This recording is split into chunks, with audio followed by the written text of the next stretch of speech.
मोदी तो बाद बालाखिर जड़ा है ना वो अमरीकी सदर डोनाल्ड ट्रंप ने भी आपदे गोडे टेक दिते ने। उन्हें आख्या कि बस भाई मेरी बस हो गई है। ईरान दे उत्ते मुसलसल 13 दिनों तक अग बरसाउण तो बाद हुण डोनाल्ड ट्रंप ने यकतरफा तौर दे उत्ते आपदे तमाम फौजी हमले रोक दिते ने। पिछले 2 दिनों तो ईरानी सरहदां दे उत्ते अमरीका दे वल्लों कोई हमला नहीं किया गया। चंगी खुशाइंद गल है। सुपर पावर अपने आप नूं कहलवाउण वाला अमरीका इस वेले हैरान भी है और बड़ा परेशान भी है। डोनाल्ड ट्रंप का सारा गरूर जिहड़ा है वो ईरानी मुजाहमत दे सामने बिल्कुल खाक दे विच मलिया मेट हो गया। अमरीकी जंगी जनून का यह खौफनाक ड्रामा हुण खुद ओदे आपदे गल दी हड्डी बन गया। पूरी दुनिया देखती पई है किस तरह दुनिया की सब तो वड्डी फौजी ताकत एक बाशऊर कौम के सामने बड़ी बेबस जी हो गई है। गल वसों बाहर हो गई है। हुण समझ नहीं आ रहा। वाइट हाउस के बंद कमरियां दे विच इस वेले शदीद खलबली और खौफ का माहौल है। इंतहाई हंगामी इजलासां दे दौरान जिहड़ा ना अमरीकी नायब सदर जेडी वैंस और joint chief of the staff के चेयरमैन जनरल डैनकन ने भी ईरान जंग के उत्ते मजीद शिद्दत लियाउण के फैसले के उत्ते शदीद तहफुजात का इजहार कर दिता है। और अमरीकी फौज के सब तो वड्डे जनरल जड़े ने उन्होंने डोनाल्ड ट्रंप नूं साफ अल्फाज दे विच खबरदार कर दिता है।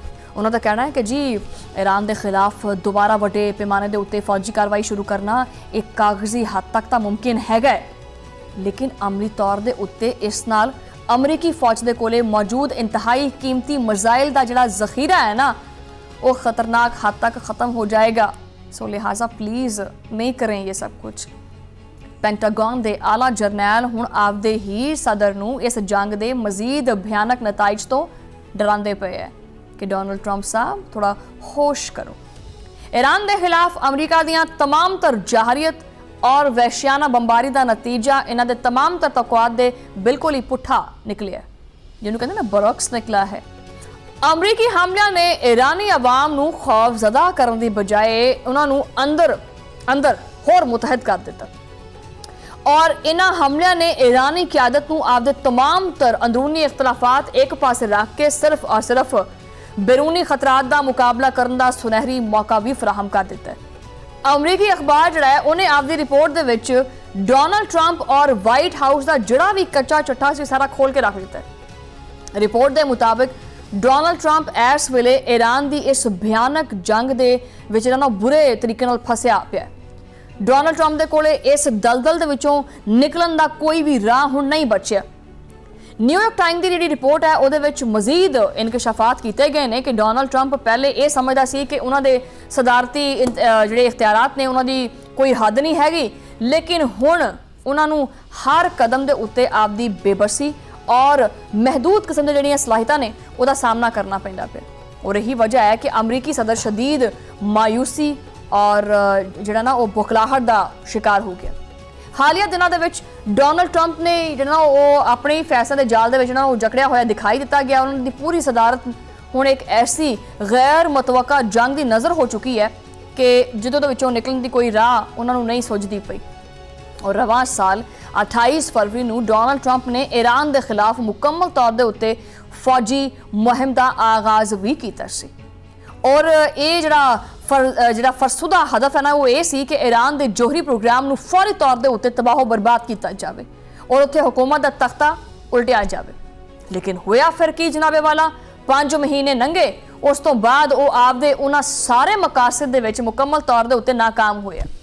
अमरीकी इंटैलीजेंस इदारियां दा हुण ये मनना है कि ईरान दे विच ये फौजी हिकमत अमली कदी मौसर साबित नहीं हो सकती। न्यूयॉर्क टाइम्स के मुताबिक सदर ट्रंप के कोले ईरान दे विच आपदे फरसुदा मकासद हासिल करने का कोई भी वाज़े रास्ता मौजूद नहीं हैगा और वो फतह दी किसी भी हिकमत अमली तो बगैर एवं खाम खा दे विच इस मसले दे विच कुद पे और आपदी इज्जत बचाउंदे हुए निकलन की राह देखते पे है हुण। और इस वेले ट्रंप के कोले सिर्फ और सिर्फ 3 राह है। फौजी कशीदगी दे विच इजाफा, मुआशरती दबाव वधाउणा या फिर फतह का एक फर्जी ऐलान करके ये निकल जाना। लेकिन ये तमाम तर रास्ते जिहड़ा ना वो समझ लो कि जिवें नहीं हुंदा जहर का फक्का वो साबित होंदे पे। और यही वजह है कि मुसलसल धमकियां देने के बावजूद जिहड़ा ना जुमे के रोज़ डोनाल्ड ट्रंप ना वो पिछे हटने वास्ते मजबूर हो गया।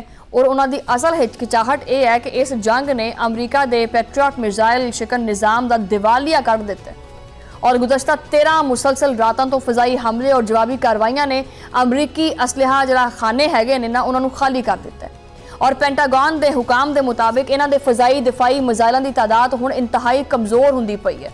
अप्रैल के आखिर दे विच न्यूयॉर्क टाइम्स ने रिपोर्ट किया कि जंग के दौरान पेंटागन 1200 तो ज़्यादा पैट्रियट इंटरसैप्टर जिहड़े मिसाइल ने इस्तेमाल कर चुके हैं और इन्हां दे विच सिर्फ एक मिसाइल की कीमत पता कितनी है? एक मिसाइल की कीमत $40 लाख तो भी ज़्यादा है। जो उन्होंने आपदे दफाई ज़खायर दे विच खौफनाक उन्होंने आख्या कि जी कमी देखी और खलीज फारस दे विच आपदे पुराने अरब इतिहादियां नूं जिहड़ा ना दूर हुंदे देखिया तो उन्होंने हाथ पैर फुल गए और उन्होंने अरब इतिहादियां ने भी हुण अमरीका दे इस अहमकाना जंगी जनून तो जिहड़ा ना वो कहंदे पे कि जी असीं भी इह तों अलग होना है। दूजे पासे ईरान ने भी अमरीका की इस हिचकिचाहट को देखते हुए आपदी जिहड़े जवाबी हमले ने ना वो आरजी तौर के उत्ते रोकने का ऐलान कर दिता है। अलबत्ता ईरानी पासदान इनकलाब का यह कहना है कि अमरीका का पैट्रियट जिहड़ा दिफाई निज़ाम है इंतहाई कमज़ोर साबित हुआ है और इस कमज़ोरी के करके ईरानी ड्रोन्स और मिसाइल्स ने बगैर किसी रुकावट के अमरीकी फौजी अहदाफ को निशाना बनाया है और बरतानवी मीडिया के उत्ते गलबात करते हुए ईरानी ज़राए ने वाज़ह किया कि वो सिर्फ उस वेले तक खामोश रहेंगे जदों तक अमरीकी हमले रुकते नहीं है। ईरान का मौकफ हजे भी यही है कि जनाबे वाला अगर साढ़े उत्ते वार किया ना तो चुप असी भी नहीं बहना हैगा, ईंट का जवाब देवांगे पत्थर दे नाल। ईरानी हुकाम के मुताबिक अमरीका के नाल जारी इस कशीदगी के दौरान जवाबी कार्रवाइयां दे विच 200 तो ज़्यादा अमरीकी फौजी हलाक हुए है। इन्हां दे कोलों अगर इन्हां दा एक फौजी मर जाए ना तो वह बर्दाश्त नहीं होंदा। 200 तो ज़्यादा अमरीकी फौजी हलाक हुए, वड्डी तादाद दे विच जख्मी भी हुए है। वो वला आलम किन्ने हुए ने। इस तमाम तर जिहड़ा ना वो तातुल नूं तोड़न वास्ते पाकिस्तान और कतर की जिहड़ी सफारती कोशिश थी वो हुण रंग लैके आंदी पई है। पाकिस्तान ने 20 बारी आख्या कि यार नहीं करो नहीं करो नहीं करो, बह के गलबात कर लो। अल अरेबिया की रिपोर्ट के मुताबिक अमरीका और ईरान के मुज़ाकरात की बहाली तो मुतालिक पाकिस्तान और कतर की पेश करदा तजावीज़ के उत्ते जवाबात जमा करा दिते ने और ईरान ने खास करके पाकिस्तान मुज़ाकरात दोबारा शुरू करने के उत्ते आपदी आमादगी का भी बारे च आगाह कर दिता है और इस सफारती पेशरफ्त ने एक नई उम्मीद भी पैदा कर दी और ज़राए के मुताबिक ये भी चीज़ आखी जा रही है कि मुज़ाकरात का जिहड़ा अगला जिहड़ा दौर है, जिहड़ा अगला सैगमेंट है वो स्विट्जरलैंड के शहर के होएगा, कोई जनेवा के होएगा और कतर के दारुल हुकूमत दोहा भी हो सकता है या फिर पाकिस्तान का शहर इस्लामाबाद भी हो सकता है। लेकिन कि डोनाल्ड ट्रंप आपकी इस शर्मनाक शिकस्त नूं आखेगा कि मैं जित गया वां? मन लेगा दिलों? तुहानूं लगदा है कि वो कहेगा कि मैं फाते हाँ जी इस जंग का, ठीक है, या फिर मैदान छड़ के भजेगा या फिर आपदे खाली असलहा खाने के नाल एक होर गलती करके अमरीका नूं मुकम्मल तौर के उत्ते तबाही के दहाने के उत्ते खड़ा कर देगा और की पैट्रियट जिहड़े मिसाइल ने उन्हां दी जिहड़ी तादाद है वो बिल्कुल ही ख़त्म हो जाएगी।